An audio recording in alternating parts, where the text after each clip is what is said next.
Si nosotros nos remontamos a los orígenes del Cine Teatro Victoria, tenemos que ubicarnos a mediados del siglo XIX.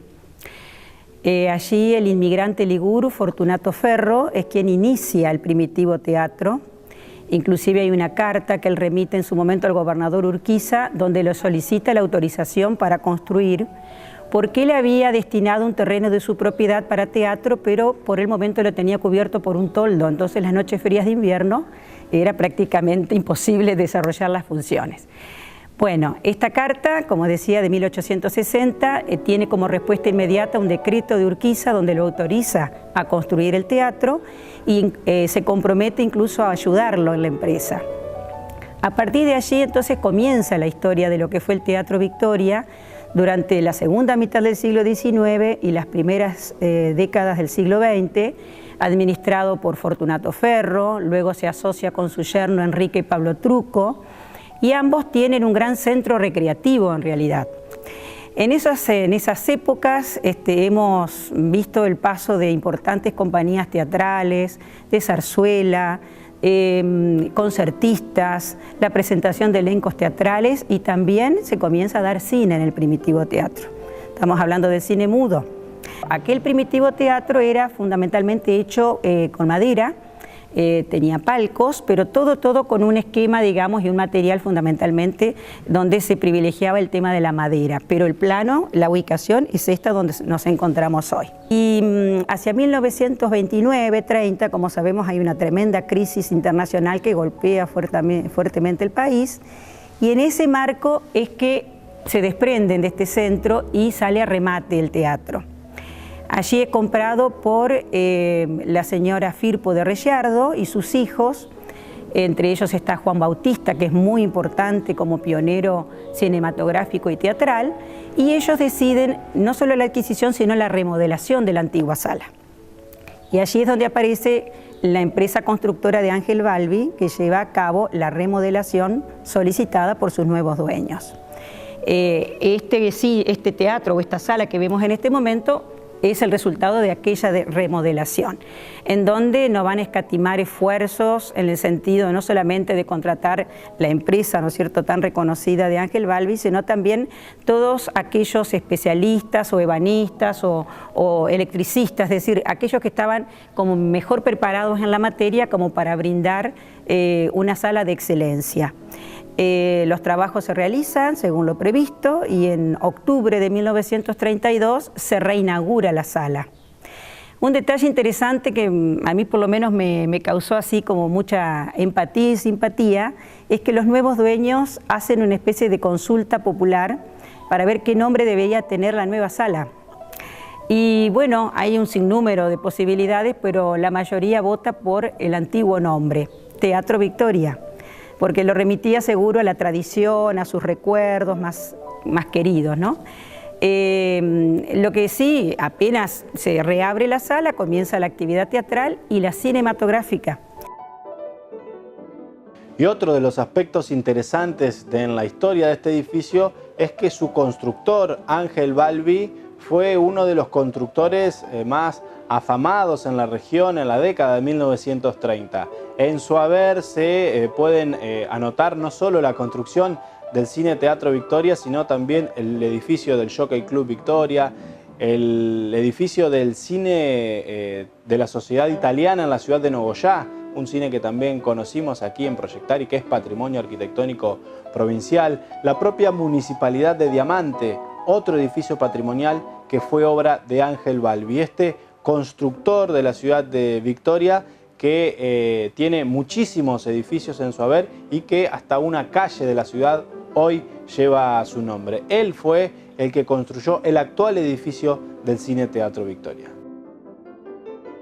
En esa etapa, en esa larga etapa en que perteneció a particulares, también fue un espacio abierto a inquietudes de la localidad.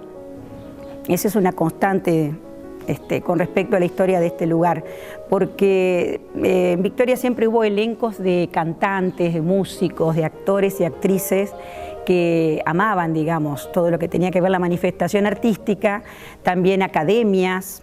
Bueno, todos ellos tuvieron su lugar en el Victoria. Todos ellos se presentaron en algún momento en este escenario. Sale a remate judicial la sala nuevamente y allí pasa algo que no es para nada común. Un grupo de vecinos de Victoria la adquieren, solo para salvarla, no la explotan comercialmente.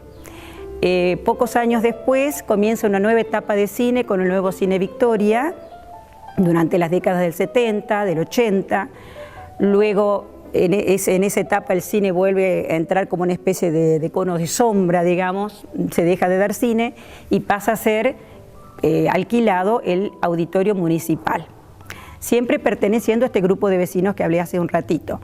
Pero hacia 1992 ellos ya deciden vender el bien y allí aparece el centro comercial que lo adquiere. Va a ser su sede social, su lugar de reunión, de asamblea, pero también sigue siendo un espacio abierto a las expresiones artísticas y esporádicamente también se va a dar cine. Esto a lo que vos hacías referencia y se inicia hacia el 2006-2007 cuando la comunidad toma conocimiento de que la sala podía llegar a ser vendida ante la inminente posibilidad de un remate, de un nuevo remate. Es allí donde la ciudadanía de Victoria se moviliza, forma una comisión autoconvocada que se llamó Unidos por un Sueño, Salvemos el Cine Teatro Victoria, y propone una serie de actividades y de tareas para tratar de salvar este bien. Una de ellas fue un petitorio al que la comunidad se volcó, los comerciantes apoyaron y se juntaron muchísimas firmas. Y en ese petitorio, ¿qué es lo que se solicitaba? Que las autoridades adquirieran la sala y la convirtieran en un centro cultural.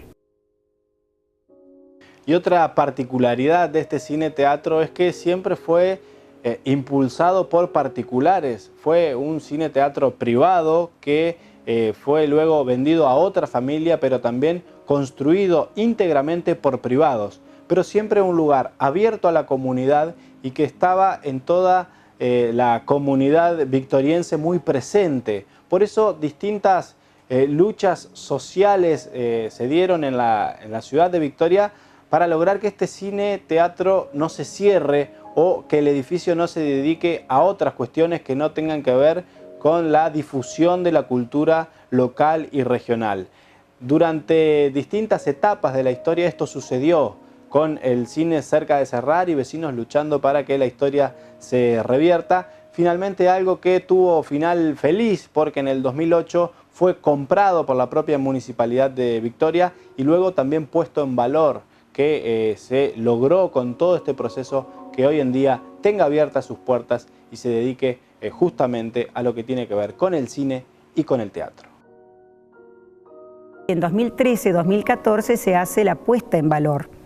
Esto que vemos la sala como la vemos hoy, magnífica, impecable, tiene que ver con esa recuperación que se hizo específicamente en esos años. Y esto va de la mano, en forma paralela, con lo que es la recuperación de la actividad cultural, de la vida cultural que siempre había tenido este lugar. La fachada tiene que ver con la época en que se hizo la intervención, porque en realidad a la sala no se accedía por el lugar donde hoy es la fachada. Si nosotros vemos fotos antiguas, en realidad en ese lugar estaban las clásicas ventanas con reja que vemos en muchas casas antiguas y preciosas de la ciudad. Y el acceso era más bien por un costado. Primero era desde lo que era el centro recreativo, desde un ángulo, y luego fue por otro. Esa fachada se construyó y se inaugura en 1947. Entonces tiene que ver tipológicamente quizás con un perfil de la época, pero no tiene demasiado que ver con esto que estamos hablando de la historia y con la sala en sí, digamos. Tiene otro estilo sin duda, es diferente. Y el cine argentino también hizo parte de la historia de este edificio del Cine Teatro Victoria, la hizo ficción, en lo que tiene que ver con la película El dedo en la llaga, que se filmó en los años 90 en la ciudad de Victoria y fue gran parte centrada en la historia de este cine teatro. Una lucha de unos alumnos que querían reabrir justamente el cine de la ciudad, una ciudad de fantasía en la película, que había cerrado sus puertas. Y esto es algo que pasó en realidad antes de la película, en 1960, y después, en el año 2003, procesos que se dieron en la realidad, en la historia de la ciudad, en la historia de este cine-teatro, y que el cine nacional lo hizo ficción. Fue en el año 1995-96, estamos promediando la década del 90, los 90 y toda su particularidad, ¿no es cierto?, desde el punto de vista político, económico, social, bueno, y en ese momento formaba parte de lo que era la sede del centro comercial y fue elegida como locación para una escena emblemática, porque claro, en la película la sala está abandonada por completo y el profesor y los chicos la quieren recuperar junto a estos actores españoles para hacer una obra de teatro como que interpelaba al poder, digamos, la obra, ¿no? Desde el punto de vista de la memoria colectiva, la filmación de esa primera película marcó un momento importante, porque es como que nos hizo reflexionar a muchos sobre lo que teníamos y sobre la necesidad de ver qué recursos nosotros movilizar para ponerlo en valor y para que realmente recuperar el rol que había tenido.